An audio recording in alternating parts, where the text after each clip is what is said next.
اعوذ باللہ من الشیطان الرجیم بسم اللہ الرحمن الرحیم رب اشرح لی صدری ویسر لی امری واحلل عقدۃ من لسانی یفقہوا قولی۔ ہم دیکھ رہے تھے اللہ کا رنگ۔ ان القوۃ للہ جمیعا، بے شک قوت تو ساری کی ساری اللہ تعالیٰ کے لیے ہے۔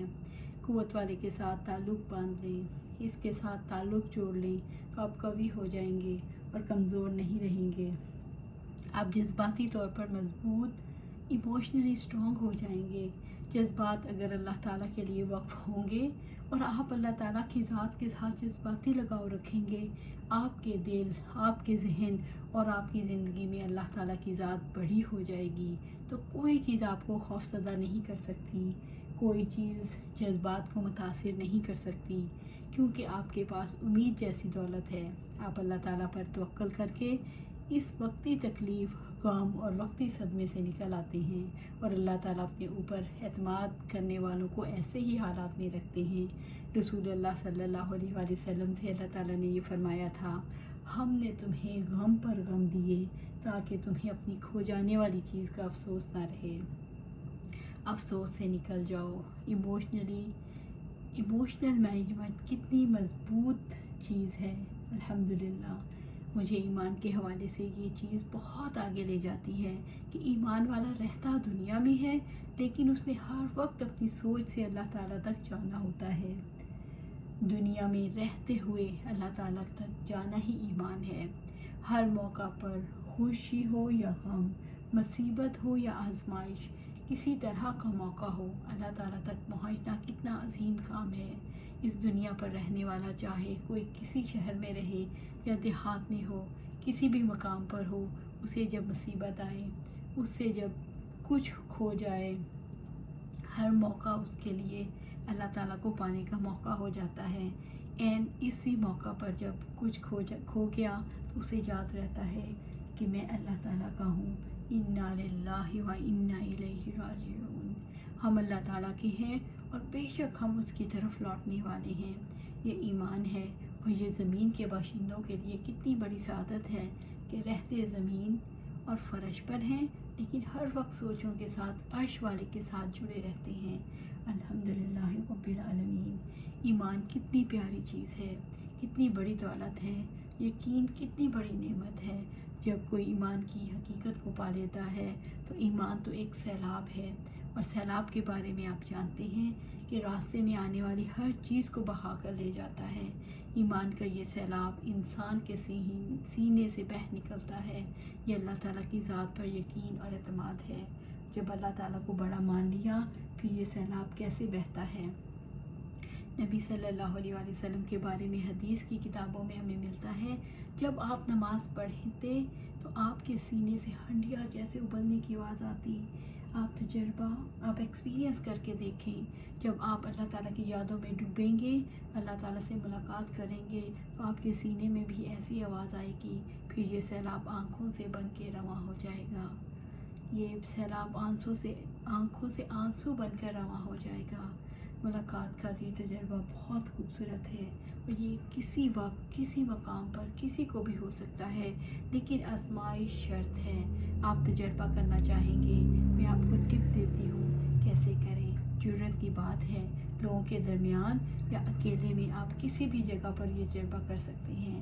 نماز پڑھنے کے بعد کر لیں تو بہت اچھا ہے، اگر کھڑے ہو جائیں تب بھی، بیٹھے ہیں تب بھی، ڈیپینڈ کرتا ہے کہ آپ کس حالت میں زیادہ اچھا محسوس کرتے ہیں۔ آپ دیوار کے ساتھ چپک جائیں تو بہت ہی اچھا ہے، لیکن کسی کھلی فضا میں چلے جائیں اور لوگوں سے الگ تھلگ ہو جائیں اور اونچی آواز میں بچپن سے لے کر آج تک جتنی غلطیاں ہوئی ہیں، اپنے مولا سے معافی مانگنا شروع کر دیں۔ ایک بات بتانا شروع کر دیں کہ میں نے فلاں وقت پر یہ کیا، پھر بھی مجھے زندگی کا موقع دیا، آپ نے پھر بھی مجھے نہیں پکڑا، میں نے فلاں وقت پہ یہ غلطی کی، فلاں وقت پہ یہ غلطی کی، تو آپ کی کیفیت بدلتی چلی جائے گی۔ آپ جتنا اپنی غلطی کو یاد کریں گے، اتنا ہی استغفار اور بخشش کی دعا کریں گے۔ یہ رشتہ ہے، یہ تعلق ہے، جتنا یہ تعلق مضبوط ہوگا، اتنا ہی زیادہ آپ پیور ہوتے چلے جائیں گے۔ عقیدہ انسان کو بہت پاک، بہت پیور کرتا ہے۔ ایمان تزکیہ، پیوریفیکیشن کا ایک عمل ہے۔ ہر موقع پر پتہ چلتا ہے ایمانی لیول کیا ہے۔ یہ تھرمامیٹر ہے جس سے پتہ چلتا ہے اس وقت کیا کیفیت ہے۔ امام بخاری رحمۃ اللہ علیہ نے باب باندھا ہے الایمان یزید و ینقص، ایمان گھٹتا بھی ہے اور بڑھتا بھی ہے۔ استغفار اور اپنی غلطیوں کا اعتراف کرنا بہت بڑی دولت ہے۔ رسول اللہ صلی اللہ علیہ وسلم نے فرمایا ندامت توبہ ہے۔ جس وقت آپ کو ندامت ہو، آپ ندامت کی کیفیت میں جائیں گے تو آپ کے سینے سے سیلاب بہہ نکلے گا، اور تزکیہ یعنی پیوریفیکیشن کا یہ عمل جاری رہنا چاہیے۔ لیکن کبھی تو زندگی میں وہ وقت آئے جب انسان اپنے پچھلے سارے اعمال کو یاد کرے۔ یہ ایمان اور یقین بعض اوقات ایک زلزلہ بن جاتا ہے جب انسان کسی خاص زاویے سے غور و فکر کرنے کے بعد اللہ تعالیٰ کی ذات کو پہچانتا ہے تو اس کے اندر بھونچال آ جاتا ہے۔ اور یہ واقعہ زندگی میں ایک دفعہ نہیں ہوتا۔ جب بھی آپ غور و فکر کرو گے، جتنی گہرائی میں جا کر پالو گے تو آپ کے اندر بھونچال آ جائے گا، زلزلے کی کیفیت آ جائے گی۔ جیسے نجاشی کے دربار میں کیا کیفیت تھی، ان کی جب سورت مریم کی تلاوت ہو رہی تھی تو انہوں نے حق کو پہچان لیا تھا۔ ہمیں 7ویں پارے کے آغاز میں تذکرہ ملتا ہے جب انہوں نے اللہ تعالیٰ کے کلام کو سنا تو ان کی آنکھوں سے آنسو بہہ نکلے، اس لیے کہ انہوں نے حق میں سے پہچان لیا تھا۔ وہ پکار اٹھے کہ ہمیں گواہی دینے والوں میں لکھ لے۔ فاکتب لنا شاہدین، سورۃ مائدہ آیا 83۔ چنانچہ ہمارا نام گواہی دینے والوں کے ساتھ لکھ لے۔ آپ شاہد گواہی دینے والی بننا چاہیں گے؟ جو اللہ تعالیٰ کی طرف بلاتے ہیں وہی زمین پر اللہ تعالیٰ کے گواہ ہوتے ہیں۔ سوچیے رب کائنات کی گواہی کتنی بڑی گواہی ہے۔ ایمان کے بغیر یہ گواہی کون دے سکتا ہے؟ وہ رب بھونچال کے بعد گواہ بنتا ہے، یوں ہی گواہی نہیں دی جاتی۔ ذات کے اندر زلزلہ نہ آئے تو انسان رب کی بات نہیں کر پاتا۔ کوئی تو نقطۂ آغاز ہوتا ہے۔ آپ بھونچال کے وقت اپنی کیفیت دیکھتے ہیں، جب زلزلہ آتا ہے کیا کیفیت ہوتی ہے؟ کیا لوگ اپنی جگہ پر رہ جاتے ہیں؟ ویسے ہی سکون کے ساتھ ٹھنڈے میٹھے ماحول میں بیٹھ کر پڑھ رہے ہوں، یا کہیں کھانا بنا رہے ہوں، یا کہیں کوئی اور کام کر رہے ہوں، اور جب بھونچال آتا ہے تو لوگ باہر کی طرف بھاگتے ہیں، جان بچانے کی کوشش کرتے ہیں۔ چاہے کسی کی جان بچے یا نہ بچے، کوشش ایفرٹ ضرور ہوتی ہے۔ جب کسی کی ذات میں اللہ تعالیٰ کی پہچان سے زلزلہ آتا ہے تو اس کی تبدیلی کا دن ہوتا ہے، وہ اس کے یقین کا دن ہوتا ہے، وہ وقت سب سے زیادہ قیمتی ہوتا ہے۔ اور آپ دیکھیں کہ ایمان تو دراصل انسان کا رب کو پا لینا ہے۔ ان سارے لوگوں سے جو ملازمت کرنے کی بڑی خواہش رکھتے ہیں، جو دنیا میں مال کمانا چاہتے ہیں، جو دنیا میں عزت اس کو سمجھتے ہیں کہ انسانوں کی نظروں میں کیسے عزت کا مقام ملے گا، میں ان سب سے کہنا چاہتی ہوں یہی چیز آپ کے ایمان کے راستے میں کمزور کرے گی۔ جو اپنے رب کو پا لیتا ہے، جس کو رب مل جاتا ہے، اس کے بعد کون سی چیز ہے جو اس کو نہیں ملے گی؟ ان العزت للہ جمیعا، یقیناً ساری کی ساری عزت اللہ تعالیٰ ہی کے لیے ہے۔ سورۃ یونس آیا 65۔ عزت اس رب کے پاس ہے، کوئی انسان کسی کو عزت نہیں دے سکتا۔ وَتَعِزُّ مَن تَشَاءُ وَتَذِلُّ مَن تَشَاءُ بِیَدِکَ الْخَیْرُ، اور تو جس کو چاہتا ہے عزت دیتا ہے اور جس کو چاہتا ہے ذلیل کر دیتا ہے، تیرے ہاتھ ہی میں سب بھلائی ہے۔ سورۃ آل عمران آیا 26۔ یہ یقین، یہ بلیف ہے۔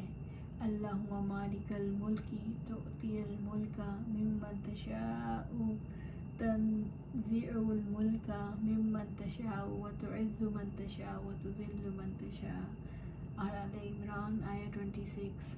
اے اللہ بادشاہی کی مالک، تو جس کو چاہتا ہے بادشاہی دیتا ہے اور جس سے چاہتا ہے بادشاہی چھین لیتا ہے، اور تو جس کو چاہتا ہے عزت دیتا ہے اور جس کو چاہتا ہے ذلیل کر دیتا ہے۔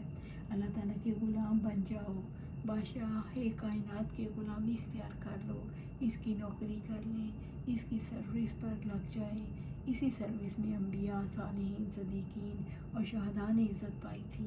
زمانہ گواہ ہے، اور جس نے سب سے زیادہ سروس کی اس کا سب سے اونچا مقام ہوگا انشاءاللہ۔ تو اللہ تعالیٰ کی نظروں میں مقام بنانا ہے۔ وہ لوگ ناکام ہیں جو لوگوں کی نظروں میں مقام بنانا چاہتے ہیں۔ دنیا میں کوئی ضرورت کے لیے بزنس کرنا چاہے، مجبوری کے لیے مزاحمت کرنا چاہے تو ٹھیک ہے کریں، لیکن عزت وہاں نہیں تلاش کی جا سکتی، عزت کی وجہ سے نہیں، کیونکہ عزت کسی کی ملازمت میں نہیں ہے۔ فرض شناسی کے ساتھ ملازمت کریں، لیکن کسی گریڈ کے ساتھ عزت کا کوئی تعلق نہیں، بلکہ عزت تو اللہ تعالیٰ جسے چاہتا ہے دیتا ہے۔ انسان جس وقت دنیا میں مشغول ہوتا ہے تو اس کے اندر خلا پیدا ہو جاتا ہے۔ حافظ ابن قیم اپنی کتاب الوابل اور رسیم میں لکھتے ہیں کہ انسان کے اندر جب خلا پیدا ہوتا ہے تو اس خلا کو اللہ تعالیٰ کی ذات کے سوا کوئی چیز پر نہیں کر سکتی، اللہ تعالیٰ کا تعلق اس کی یاد ہی اس کو پر کرتی ہے۔ تو انشاءاللہ ہم دیکھیں گے ہم نے اس خلا کو کیسے پر کرنا ہے، اور اس کے لیے میں نے اور آپ نے خود کوشش کرنی ہے، اور یہ کوشش کس طرح ہوگی؟ جب ہم قرآن و سنت پر عمل کریں گے۔ اللہ سبحانہ تعالیٰ قرآن و سنت کو ہماری زندگیوں میں شامل کر دے اور پھر اس پر استقامت دے دے۔ آمین یا رب العالمین۔